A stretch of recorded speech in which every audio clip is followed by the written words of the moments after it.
Hello, everyone. I'm Peter Leonard-Morgan, the 2025 president of the Dulles Area Association of Realtors. And today I am thrilled to welcome Sarah Louppe Petcher, who, as a partner at S&T Law Group, is DAAR's legal counsel and has graciously agreed to offer her insight into an important realtor consideration, whether it's a good idea to form an LLC. Sarah, you are legal counsel for the Dulles Area Association of Realtors, and I want to thank you for spending a few minutes with us to discuss whether realtors should consider forming a limited liability company or LLC and why. Real estate agents are independent contractors and self-employed, but forming an LLC costs money and takes time. How important is it for an agent to have an LLC, and what are the benefits and, if there are any, downsides? Over to you, Sarah. Thank you, Peter. It's my pleasure to be here with you this morning. If you're an agent in Virginia, do you need an LLC? No. And when we see LLC, we really mean just a company in general, right? It can be a corporation, it can be an LLC. So there is no requirement that you do business as an LLC. Many agents elect to do so because they are running teams. So if you're running a team, the Virginia regulations require that you do so with a business entity salesperson license. Therefore, you need an underlying business entity. It can be a sole proprietorship, it can be an LLC, it can be a corporation, but you need to have something. Other agents that are solo agents open up LLCs to leverage the tax code.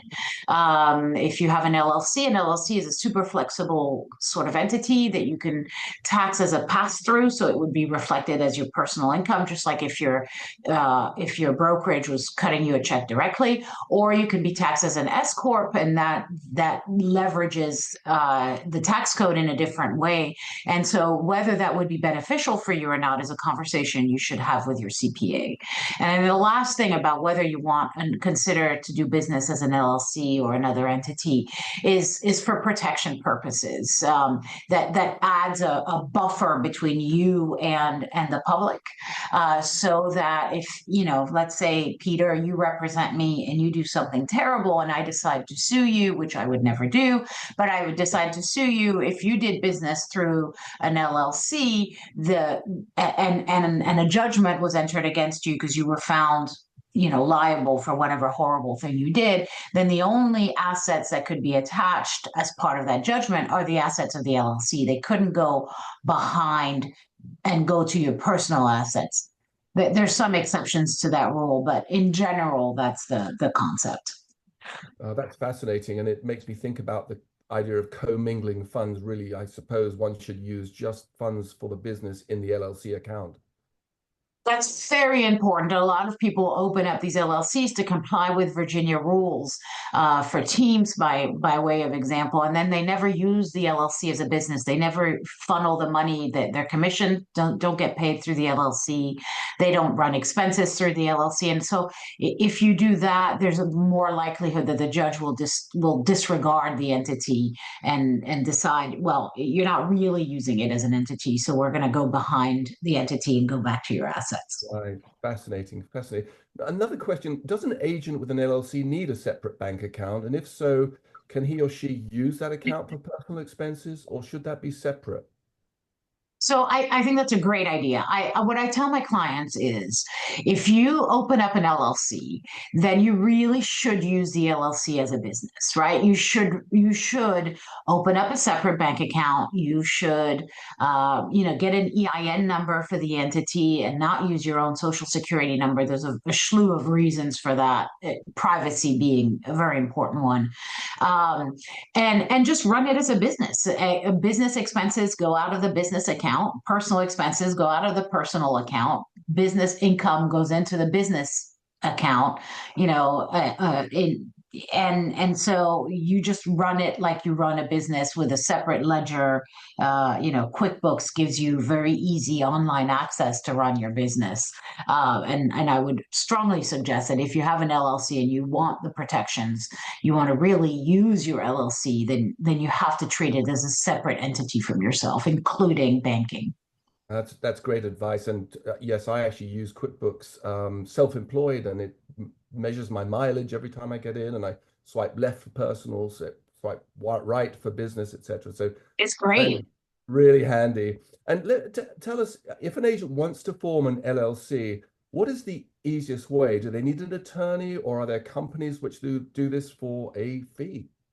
So I think, it's your favorite answer from an attorney, which is it depends. The actual forming of the LLC is fairly easy. You go on the Virginia State Corporation Commission website, you can form your entity. The fee that Virginia charges is $100. But in order to do that and to do that correctly, you sort of have to understand what you're forming and how you're forming it. So, I mean, I'm biased, I'm an attorney, and I would tell you that you should probably at least consult with an attorney or a CPA before you form your entity. You've got to decide whether they're, member managed or manager managed. I mean, there's some decisions that you need to make. So the actual forming of the entity is not the difficult part.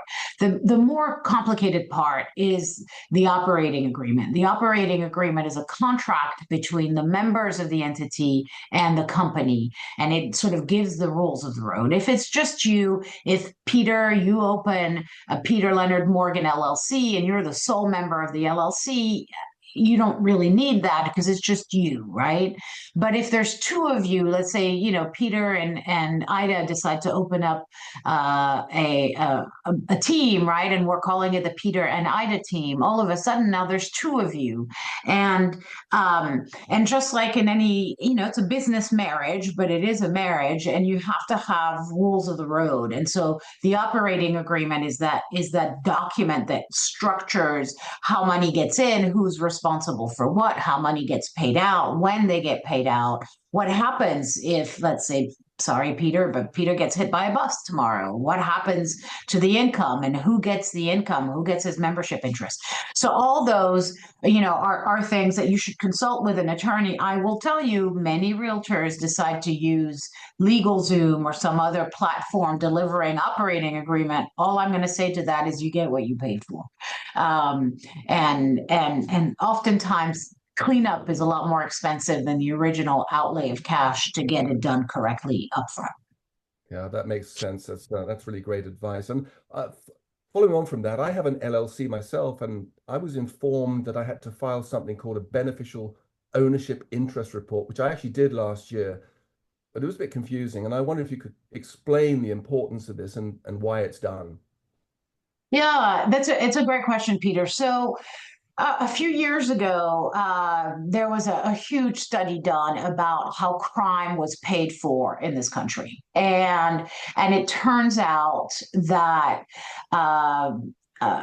human trafficking, drugs, just white collar crime in general, was funded. A huge source of funds was coming through small entities that are not otherwise regulated, right? We're not talking about banks or health insurance companies or investment companies or chemical plants. All of those are regulated companies by federal law or state law.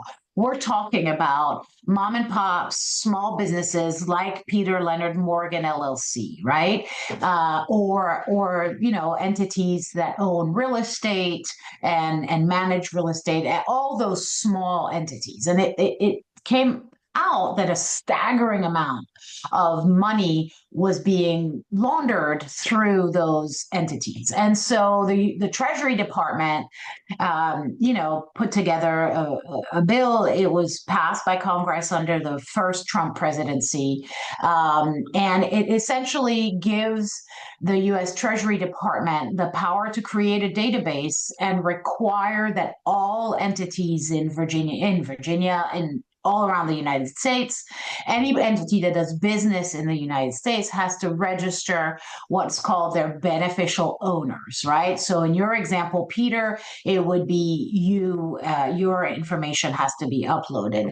The reason for that is most states don't require any information of the underlying owners of the entity when they're formed. There are very few states who do, DC and Maryland being some of them, but Virginia, for example, doesn't have any requirements. requirements. So you have to create this report. You have to upload it. It's a one and done report. You don't have to upload it every year, but if your driver's license expires and you have a new driver's license, if you move, if ownership changes in the entity, then you have to file an updated report. Because if you think about it, the purpose of the report is so that law enforcement can find you the underlying owners for that entity if you get swept up in an investigation and it turns out you're laundering, that Peter Leonard-Morgan LLC is laundering money, right? So you have to keep that updated. Now, you've probably seen in the news that it's been sort of an on again, off again. There's been lots of lawsuits trying to stop enforcement of this. And so we are in the off again period. There were 2 lawsuits that were filed. The original lawsuits was filed on behalf of a trade association. So the members of it's a business trade association, don't actually have to file until the case gets resolved. And then there was a bigger lawsuit that was filed and an injunction out of Texas, and an injunction came out. The state court said, pause, nobody has to file. Then the Court of Appeals said, well, no, now you're back on. And then there was a rehearing en banc of the case, and a full Court of Appeals said, nope, it's on pause again. Meanwhile, there are 3 lawsuits, the other lawsuits, where the courts have all found that this is constitutional and it should go forth. So this creates a circuit split, meaning there are different federal courts having different rulings, and that means that the case is going up to the Supreme Court. And so we're all waiting for the Supreme Court to decide. I don't have a crystal ball, but I think there's lots of justifications for this law for national security purposes. And so I don't foresee that it'll go away. I think you will still have to do those FinCEN filings. But if you haven't, the deadline was January 1, then it was extended to January 13th. If you haven't done it, you have a little time to sort of breathe, but I wouldn't take my eye off the ball. If you haven't done the filing, I would still keep an eye out on it to make sure that you don't miss the new deadline, because if it gets reinstated, the deadline's going to be pretty quick for you to file. And please note that the website that you have to file for crashes on a regular basis when there are too many people logging in. So, it doesn't mean you can't file. It just means that you don't have to file. So, take that information and do with it as you wish. I did mine last year. It took me a matter of minutes to do it. My real worry and spur to do it was I saw massive potential fines, I think, if you don't. Massive potential fines, like almost $600 a day, and a potential jail sentence. Yes. Yeah, we don't want that. Well, Sarah, thank you so much for your insight, and I'm sure this will be really helpful to our members. If you've got anything to add, please do. Otherwise, I'll look forward to seeing you soon. Yeah, no, it was my pleasure. Thank you. I'm always available if you guys have any questions. So just feel free to find us, and we're always happy to help. And thank you, Peter. And I hope you have a wonderful year as president of DAAR. Thank you so much, Sarah, and same to you. Look forward to seeing you. Thank you very much.